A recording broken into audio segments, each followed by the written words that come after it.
How to take negative experiences and turn them into positive outcomes. In this episode, we are addressing one of 12 principles that addresses the question how to prepare your children for the future. Get ready. This is life-changing.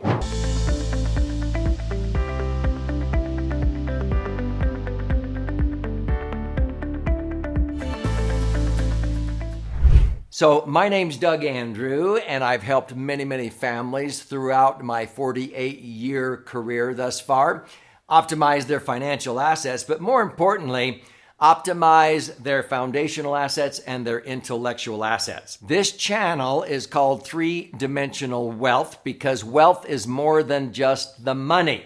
When I ask people what are the most important assets that you value, that you cherish, that you possess on this earth, they don't say money or their house. They say it's family, relationships, health, our faith, our beliefs, our education, our wisdom, our knowledge, our experiences. So I help them capture those to make sure they don't go to their grave with them, to transfer down to their posterity, their children and grandchildren into perpetuity, and also empower others who want to learn from their mistakes and their successes. Now, one of the most important concepts that Sherry, my wife, and I teach our 6 children and 20 grandchildren at our annual family retreats with a purpose and our annual grandpa's camp is how to deal with the negative experiences in life, the curveballs that we all experience, because there's a lot of people in the world today that actually are almost trained to take the victim role. Poor little me, why does everything bad happen to me? And the metaphor I use for my kids and grandkids is,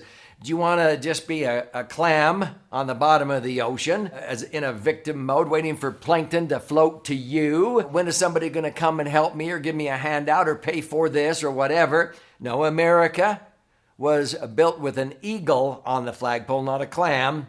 We are to be proactive. We're supposed to be in motion, adding value. And then whenever you have a negative experience happen, don't beat yourself up and take the victim role. Deem it an honor that our Creator is trusting you enough to be able to be given this challenge. And don't look at it like it's a challenge. It's an opportunity to grow. Okay. And as you do that and you look back in your life, the experiences we have, okay, both good and bad.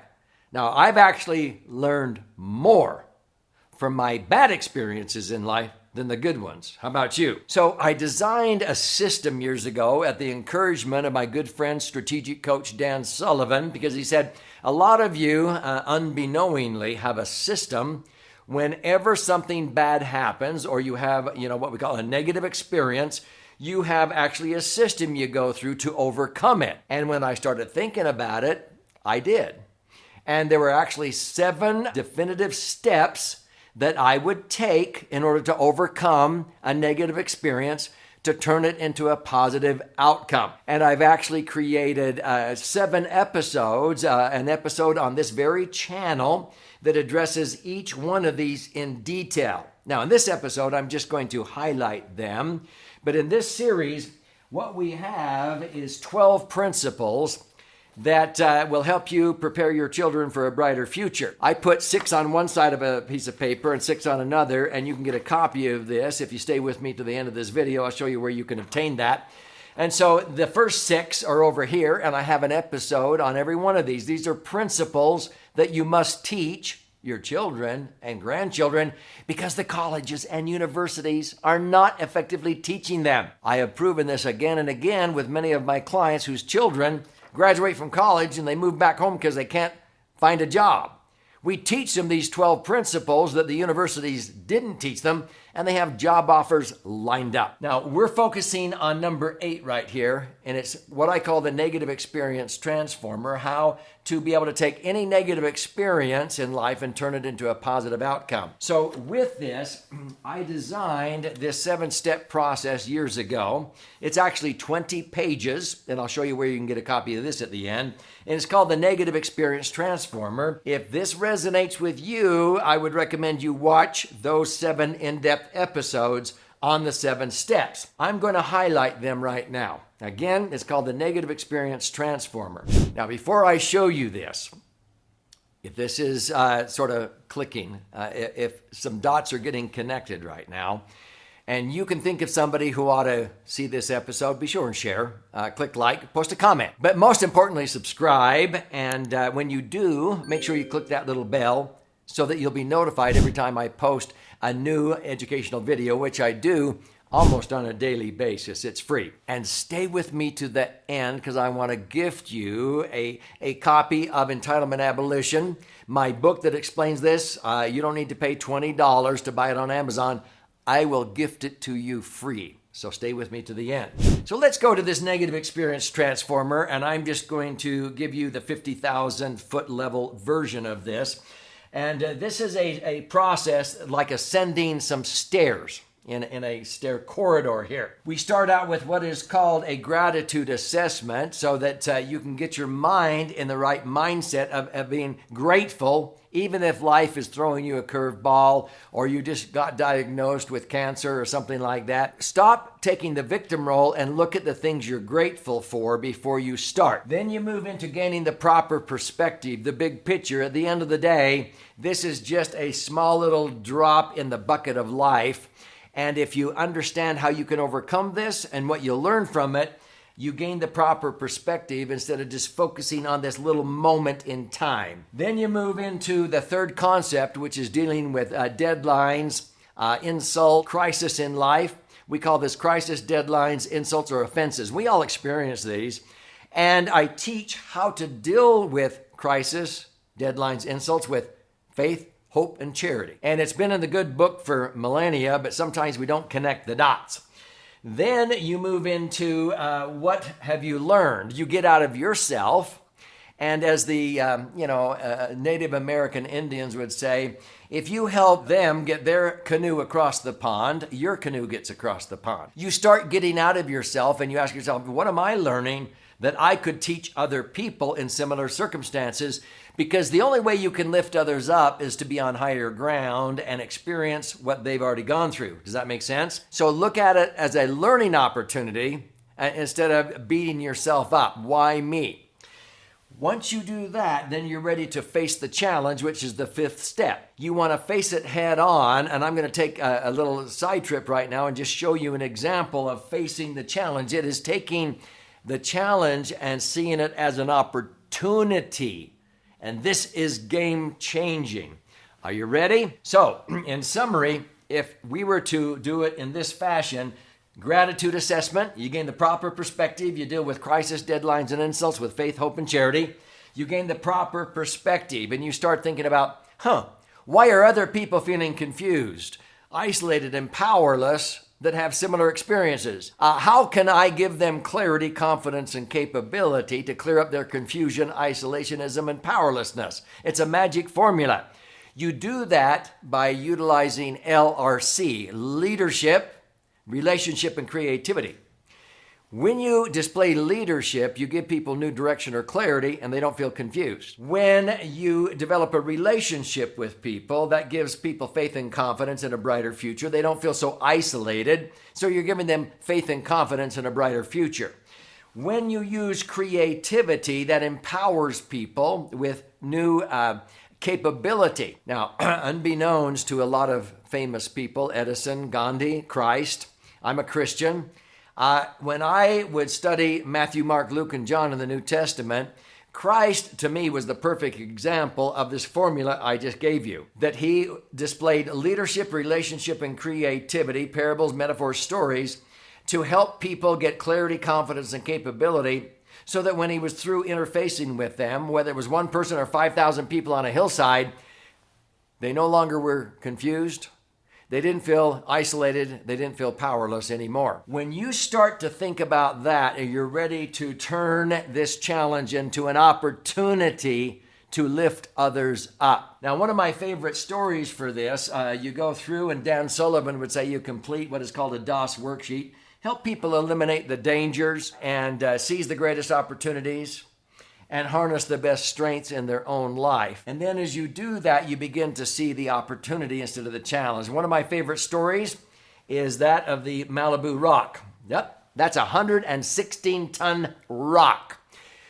What's the story behind it?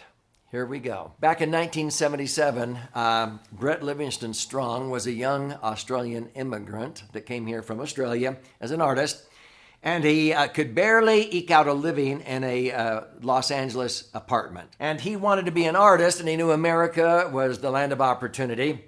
But he's watching the news on his black and white TV, and there's this number one story that keeps popping up every night on the news, and it was a guy, a wealthy guy, that built this mansion on Malibu Beach in California. But as he completed his home, he noticed this big rock protruding from the cliffs above.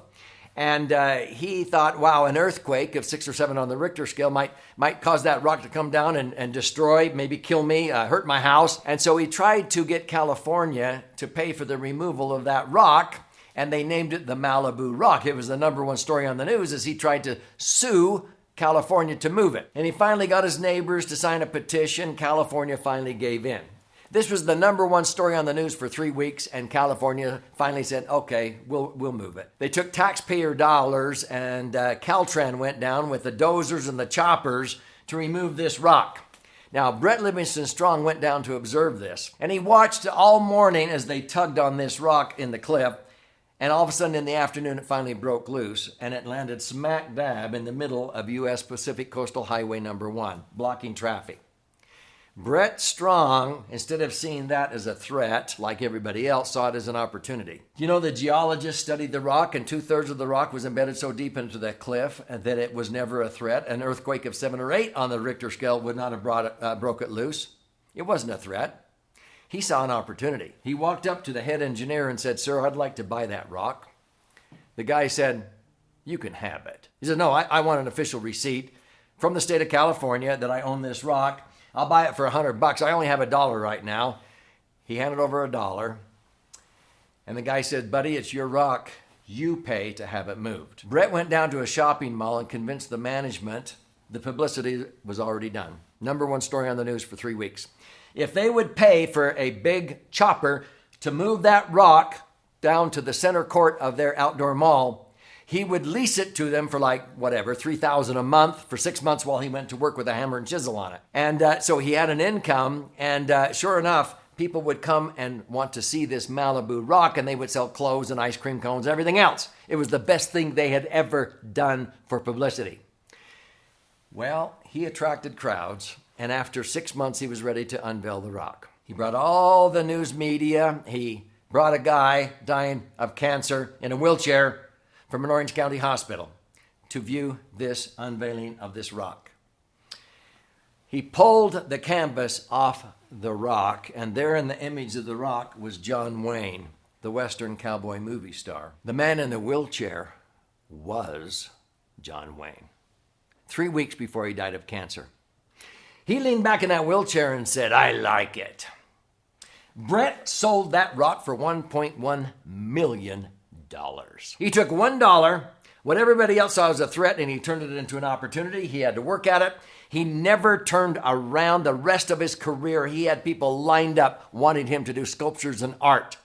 He created way more opportunities than he had the capability to seize. That is what I'm talking about. He took what everybody else saw as a negative thing, a challenge, and he turned it into an opportunity, and it changed his entire career. That's what I love about that story. As you do that and you begin to get out of yourself into why are other people feeling confused, isolated, and powerless? How can you eliminate the dangers, help them seize the same types of opportunities, and use the greatest strengths? Then what do? You transform the experience. I have done this with drug addicts that when they finally overcame heroin addiction or alcoholism, you wouldn't believe how many other people would like to know how they overcame that. And I took their wisdom and they became best-selling authors. You take the wisdom you learn and the world loves usefulness, they will pay you for your wisdom. That's how you take a negative experience and turn it into a positive outcome. You can become a best-selling author by writing a book about your negative experience and how you overcame it. Is that making sense? Well, if you would like to read stories like that and more, let me show you how to claim your free copy of this book. This is my 10th book, and we've sold thousands of them. I want to gift you a copy. You don't need to pay the $20 retail. Go to entitlementabolitionbook.com. Click on the link, and you contribute a nominal amount towards the shipping and handling. I'll cover the rest of that cost, and I'll fire out a copy to you free. It's 200 pages, 2 sections in this book. This will show you how to lead your family from me to we, together we're better. But there's options there to listen and learn and watch and learn. And there's an 18-hour masterclass I've recorded on video that you can invest in if you'd like to take a deep dive. But claim your free copy. Watch the other episodes in this series of 12 principles that you need to teach your children. The colleges and universities are not, to prepare them for a brighter future.